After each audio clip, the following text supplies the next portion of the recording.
Day 2 of 30 days challenge. हमारा पहला word है एपिसेंटर। इसका मतलब होता है कि पृथ्वी की सतह पर भूकंप की उत्पत्ति की ठीक ऊपर का पॉइंट को आप एपिसेंटर बोल सकते हो। इसको आप ऐसे समझ सकते हो जैसे एक शांत तालाब है, अगर उसके अंदर हम एक पत्थर फेंकेंगे तो पत्थर जहाँ पर गिरेगा उसके चारों तरफ तरंगे फैल जाएंगी। तो भूकंप का केंद्र भी पृथ्वी के ठीक उसी स्थान के जैसा होता है जहाँ पर भूकंप आता है। मतलब ये ग्राउंड जीरो की तरह होता है जहाँ पर कंपन शुरू होता है और चारों दिशाओं में फैल जाता है। The epicentre of the earthquake was located several miles of शोर। इसका मतलब ये है कि भूकंप का केंद्र तट से कई मील दूर था। मतलब जहाँ पर भूकंप पैदा हुआ था, वो कंपन की शुरुआत हुई थी जहाँ से, वो वाला पॉइंट तट से कई मील दूर था, मतलब कई किलोमीटर दूर था। साइस्मिक, इसका मतलब ये है कि भूकंप से जुड़ा हुआ या फिर जो धरती पर कंपन होता है उससे जुड़ा हुआ। तो जैसे एग्जांपल है, scientist are monitoring seismic activity along the fault line. इसका मतलब यह है कि जो वैज्ञानिक है वो फॉल्ट लाइन पर भूकंप से जुड़ी हुई या फिर धरती पर जो कंपन होता है उससे जुड़ी हुई जानकारियां या फिर जो भी एक्टिविटीज होती है धरती पर, जो भी कंपन होते हैं धरती पर, उन एक्टिविटीज की निगरानी कर रहे हैं। साइस्मिक रेट्रोफिटिंग, इसको आप भूकंपीय रेट्रोफिटिंग कह सकते हो।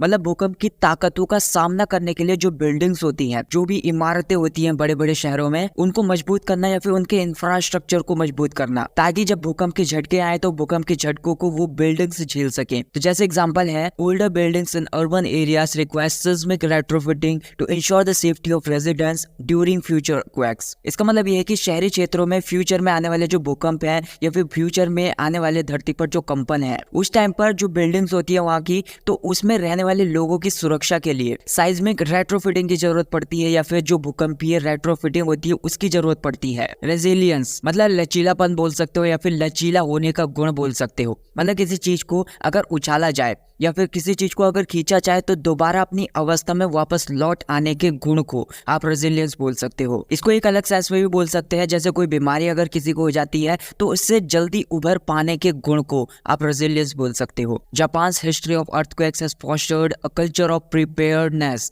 And resilience, helping them rebuild quickly and efficiently after disaster. इसका मतलब यह है कि जापान की जो भूकंप से जुड़ी हुई हिस्ट्री है, मतलब पहले के टाइम में जो भूकंप आते थे उसकी हिस्ट्री को अगर ध्यान में रखा जाए तो उसने लचीलेपन को बढ़ावा दिया है, जिससे उन्हें आपदाओं के बाद, डिजास्टर्स के बाद जल्दी और कुशलता से पुनर्निर्माण करने में मदद मिलती है। अगला वर्ड है हमारा फोरशॉक। हमारा अगला वर्ड है फोरशॉक। हमारा अगला वर्ड है फोरशॉक। इसका मतलब होता है कि जैसे एक बड़ा भूकंप आया है तो उससे पहले एक छोटा सा भूकंप, उसको फोरशॉक बोल सकते हो। मतलब एक छोटा सा भूकंप जो आने वाले बड़े भूकंप से पहले आता है। तो जैसे एग्जांपल है, George list warned that the recent tremors could be foreshock indicating a larger earthquakes might be imminent. का मतलब ये है कि जो जियोलॉजिस्ट हैं, मतलब जो भूवैज्ञानिक होते हैं, उन्होंने चेतावनी दी है कि जो हाल फिलहाल में जो भूकंप के छोटे से झटके आए हैं, मतलब एक बड़े भूकंप से पहले जो अभी छोटे भूकंप के झटके आए हैं या फिर धरती पर हल्के से जो कंपन आया है, वो ये दिखाता है कि आने वाले टाइम में एक बड़ा सा भूकंप का झटका आ सकता है। आफ्टर शॉक, इसका मतलब ये है कि एक छोटा सा झटका जो एक बड़े भूकंप के बाद आता है, मतलब एक बहुत ही ज्यादा खतरनाक भूकंप का झटका आया, उसके बाद एक छोटा सा भूकंप का झटका आता है तो उसे आफ्टर शॉक बोलते हैं। तो जैसे एग्जांपल है, residents are still feeling aftershocks after the massive earthquake last week. इसका मतलब ये है कि वहाँ के रहने वाले जो लोग हैं, उन्होंने पिछले हफ्तों में एक भयंकर भूकंप का झटका आया था वहां पर, तो उस भूकंप के झटके के बाद अभी भी वो छोटे छोटे भूकंप के झटकों को फील कर रहे हैं। अगला वर्ड है हमारा कावर। इसका मतलब होता है डर की वजह से पीछे हट जाना या फिर डर की वजह से कहीं छिप कर बैठ जाना, क्योंकि आप बहुत ज्यादा डरे हुए हो, इसकी वजह से कहीं बाहर ना निकलना। तो जैसे एग्जांपल है, people cower in shops and train stations terrified by the ongoing tremors. इसका मतलब ये है कि लगातार आ रहे भूकंप के झटकों की वजह से वहाँ के जो लोग हैं वो वहाँ पर बहुत ज्यादा डरे हुए थे, तो इसकी वजह से वो बाहर नहीं निकल रहे थे और वो सारे के सारे लोग दुकानों और ट्रेन स्टेशनों में छुप के बैठ गए और वहां से बाहर नहीं निकले और वहां पर दुबक के बैठ गए। मतलब क्राउल, इसका मतलब होता है हाथों के बल से या फिर घुटनों के बल से कहीं पर रेंगना या फिर चलना, ऐसा बोल सकते हो। तो जैसे एग्जाम्पल है, firefighters bravely crawled under a collapsed building searching for survivors amidst the rubble. मतलब जो फायर फाइटर्स होते हैं या फिर जो अग्निशमक दल होता है, तो वो बहुत ज्यादा बहादुरी दिखाते हुए वहां पर जो बिल्डिंग्स गिर गई थी, जो ढह गई थी, उनके बीच में, उनके नीचे से निकलते हुए जो भी वहां पर मलबा पड़ा हुआ था उसके बीच में जिंदा लोगों को ढूंढ रहे थे या फिर जो भी बचे हुए लोग हैं उनको ढूंढ रहे थे, उनकी सर्चिंग चल रही थी। पैलियोसाइज्मोलॉजी, इसका मतलब होता है जैसे सुनामी आती है तो उसके भूवैज्ञानिक जो होते हैं जो पहले के टाइम में सुनामी आई है, पहले के टाइम पे जो भूकंप आए हैं, उनकी स्टडी करने के बाद, उनके ऊपर जो भी सबूत है उनकी स्टडी करने के बाद आने वाले टाइम में जो भी भूकंप आने वाले हैं, जो भी बड़े झटके आने वाले हैं, उनका पता लगाते हैं, उनके ऊपर रिसर्च करते हैं। पैलियोसेismology helps scientists understand the long-term earthquake history of a region and predict future earthquake risk। इसका मतलब यह है कि जो पैलियोसेismology एक ऐसी टेक्निक है जो वैज्ञानिकों की किसी क्षेत्र में पुराने टाइम में जो भी भूकंप आए हैं उनकी हिस्ट्री को लेकर, उनकी हिस्ट्री को समझने या फिर उनके सबूत को समझने में मदद करती है। और उससे ये भी पता चल जाता है कि आने वाले टाइम में जो भी बड़े झटके आने वाले हैं या फिर जो हल्के फुल्के भी झटके आने वाले हैं उनकी भविष्यवाणी करने में मदद करती है। स्पेलेशन, इसका मतलब होता है कि जो भी भूकंप के झटके आते हैं, बहुत ही तेजी से जो झटके आते हैं, उनकी वजह से जो चट्टानें होती हैं वहां से पत्थर बाहर निकल जाना या फिर जो भी पत्थर होते हैं उनकी चट्टानें बिखर जाना। तो जैसे एग्जांपल है, The earthquake caused spillation of concrete from the bridge supports, weakening its structure।